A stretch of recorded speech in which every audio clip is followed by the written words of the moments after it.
Tokyo insurance ವಿರುದ್ಧ ಪ್ರತಿಭಟನೆ. ನಮ್ಮ ಕರ್ನಾಟಕ ಸೇನೆ ವತಿಯಿಂದ ಕಸ್ತೂರಿನಗರ ಕಚೇರಿ ಮುಂದೆ ಪ್ರತಿಭಟನೆ. ರಾಜ್ಯಾಧ್ಯಕ್ಷ ಎಂ ಬಸವರಾಜ ಪಡಕೋಟೆ ಅವರ ನೇತೃತ್ವದಲ್ಲಿ ಪ್ರತಿಭಟನೆ. ನ್ಯಾಯ ಕೊಡಿಸುವಂತೆ ಆಗ್ರಹ. ಇಫ್ಕೋ ಕಂಪನಿಯ ದೇವೇಂದ್ರನ ವಿರುದ್ಧ ಅಸಮಾಧಾನ. ಶ್ರೀ ಲಕ್ಷ್ಮಿ ಟ್ರೇಡಿಂಗ್ ಕಂಪನಿಗೆ ದ್ರೋಹ ಬಗೆದಿರುವ ಹಿನ್ನೆಲೆ ಪ್ರತಿಭಟನೆ. ಗೋಡನ್ ಸುಟ್ಟು ಹೋದ ಹಿನ್ನೆಲೆ 6 ಕೋಟಿ ನಷ್ಟ ಆರೋಪ. ಗೋಡನ್ಗೆ ಬೆಂಕಿ ಬಿದ್ದರೂ ಇನ್ಸೂರೆನ್ಸ್ ಕಂಪನಿಯಿಂದ ಪರಿಹಾರ ಕೊಡದ ಹಿನ್ನೆಲೆ ಅಸಮಾಧಾನ. ಬಟ್ ಈ ಕ್ಲೇಮ್ ದೊಡ್ಡ ಕ್ಲೇಮ್ ಇರೋ ಸಲ ಏನು ಮಾಡಿದ್ದಾರೆ, ಇಲ್ಲಿರೋರಿಗೆ ಪ್ರಮೋಷನ್ ಬರ್ತದೆ, ಅದರಿಂದ ರಿಜೆಕ್ಟ್ ಮಾಡಿದರೆ ಉದ್ದೇಶಪೂರ್ವಕವಾಗಿ ಇಲ್ಲಿ 3-4 ಜನ ಸೇರಿಬಿಟ್ಟು ನನಗೆ ಕರೆದ್ರು. ಬಂದು ಆಫೀಸಲ್ಲಿ ಕುಂತು ಟೀ ಕುಡಿಸಿ, ಇಲ್ಲ ಸರ್ ಜಿನಿನ್ ಕೇಸ್ ಇದೆ, ನೀವು ತಲೆ ಕೆಡಿಸ್ಕೋಬೇಡಿ, ಕ್ಲಿಯರ್ ಮಾಡಿಕೊಡ್ತೀವಿ 7 ಡೇಸಲ್ಲಿ ಅಂತ ಹೇಳ್ಬಿಟ್ಟು 2 ತಿಂಗಳಿಂದ ಅವರು ಇನ್ಸೂರೆನ್ಸ್ ಸರ್ವೆ ರೂಪ ಬಂದ. ಅವ್ನು 4-5 ಸರ್ವೆ ಮಾಡಿಬಿಟ್ಟು ಓಕೆ ಸರ್ ಡನ್ ಅಂತ ಹೇಳಿದ ತಕ್ಷಣ ಅವನೇನೋ ಎಕ್ಸ್ಪೆಕ್ಟ್ ಮಾಡಿದ. ನಾವೇನು ಮಾಡಿದ್ದೀವಿ, ಇವ್ರಿಗೆ ಹಿಂಗೆ ಹೇಳ್ತಾ ಇದ್ದಾರೆ ಸರ್ ಅಂದರೆ ಇವರು ಇಲ್ಲೆಲ್ಲ ನಾವು ನಿಮ್ಮ ಪರವಾಗಿದ್ದೀವಿ, ನೀವು ಯಾವುದಕ್ಕೂ ದಿಗಿಲು ಬಿಡಬೇಡಿ, ಕ್ಲಿಯರ್ ಇದೆ ಕೇಸ್ ಅಂತೇಳಿ ಅವರು ಸೇರಿ ನನಗೆ ಟೀ ಕುಡಿಸ್ಬಿಟ್ಟು ಹೊರಗಡೆ ಹೋದಿಂದ 15 ದಿನ ಬಿಟ್ಬಿಟ್ಟು ರಿಜೆಕ್ಟ್ ಅಂತ ಹೇಳ್ತಾ ಇದ್ದಾರೆ. ಅವಾಗೆ ಇವಾಗ 6 ಕೋಟಿ 10 ಲಕ್ಷ ಪಾಲಿಸಿ ಕಟ್ಟಿದ್ದೀನಿ ನಾನು. ಇವಾಗ ಬಂದ್ಬಿಟ್ಟು 5 ಕೋಟಿ 50 ಲಕ್ಷ ಲಾಸ್ ಆಗಿದೆ ನನಗೆ.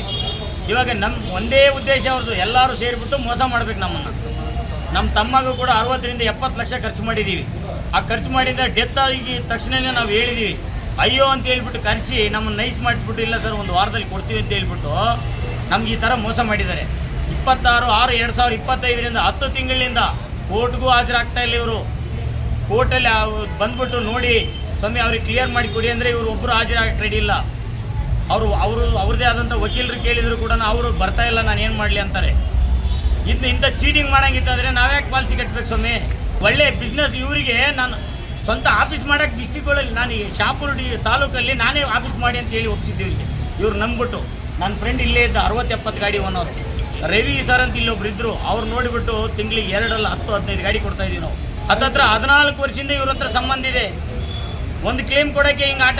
ಈ ಕಂಪ್ನಿದು ಫ್ರಾಡ್ ಸರ್, ಫ್ರಾಡ್ ಅಂತ ಗೊತ್ತಾಗ್ಬಿಟ್ಟಿದೆ. ಇಲ್ಲಿ ಕೋರ್ಟಲ್ಲಿ ಸುಮಾರು ಇವರು 22,000 ಮೇಲೆ ಕೇಸು ಪೆಂಡಿಂಗ್ ಇಟ್ಟರೆ. ಬರೀ ಮೋಸ ಮಾಡದೆ ಇವ್ರ ಕೆಲಸ. ಅವರು ಸೇಲವ್ರು ಹೇಳ್ತಾರೆ ಶೆಣೈ ಪಾಲ್ ಅಂತ ಇಲ್ಲೇ ಇದ್ದಾನೆ, ಅವ್ರು ಮಾತಾಡಿಬಿಟ್ಟು ಅವ್ರು ರಾಘವೇಂದ್ರ ನಾವು ಮಾತಾಡಿದರೆ ಇಲ್ಲ ಕ್ಲಿಯರ್ ಆಗಿದೆ ಸರ್ ಅದು ಮಾಡಿಬಿಡ್ತಾರೆ ಅಂತ ಇವ್ರು ಹೇಳ್ತಾರೆ.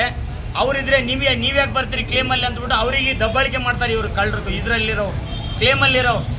ಹಿಂಗಾದರೆ ಕಸ್ಟಮರ್ ಹೆಂಗೆ ತೊಗೊಳ್ಬೇಕು? ನಾವು ಒಂದು ಸೇಲ್ ಅವ್ರು ಕೇಳಿದರೆ ನಿಮ್ಮ ಇಷ್ಟ ಅಂತಾರಂತೆ ಅವ್ರಿಗೆ. ಅಗ್ನಿ ದುರಂತದಲ್ಲಿ ಸುಮಾರು 6 ಕೋಟಿ ವಸ್ತುಗಳನ್ನು ಅಗ್ನಿಯಲ್ಲಿ ಸುಟ್ಟೋಗಿರುತ್ತೆ. ಮತ್ತು ಅವ್ರ ಜೊತೆ ಅವ್ರ ತಮ್ಮನ ಕೂಡ ಬರ್ನ್ ಆಗಿ ಒಂದು 15 ದಿವಸ ಆದಮೇಲೆ ತೀರೋಗ್ತಾರೆ. ಈ ಏನು ಕಂಪ್ನಿ ಇಸ್ಕೋ Tokio general insurance company claim ಮಾಡಲಾರ್ದೆ ಸುಮಾರು 1 ವರ್ಷದಿಂದ ಅಲಿಸ್ತಾ ಇದ್ದಾರೆ. ಈ ನಾಡಿನ ಕನ್ನಡಿಗರನ್ನ ಪರಭಾಷೆ ಕಂಪ್ನಿಗಳು ಬಂದು ದ್ರೋಹ ಮಾಡೋಂಥ ಕೆಲಸಗಳು ಮಾಡ್ತಾಯಿದ್ದಾರೆ ಇನ್ಸೂರೆನ್ಸ್ ಕಂಪ್ನಿಯವರು. ಕೂಡಲೇ ಈರಣ್ಣವ್ರಿಗೆ ನ್ಯಾಯ ಸಿಗಬೇಕು. ಇಲ್ಲಾಂದ್ರೆ ನಮ್ಮ ಕನ್ನಡ ಸೇನೆ ಮುಂದಿನದಲ್ಲಿ ಇವರು ಎಲ್ಲೆಲ್ಲ ಕಂಪ್ನಿ ಕರ್ನಾಟಕದಿದೆ ಎಲ್ಲ ಕಡೆ ಮುತ್ತಿಗೆ ಹಾಕೋಂಥ ಕೆಲಸ ನಮ್ಮ ಕಡೆ ಸೇನೆ ಮಾಡುತ್ತೆ.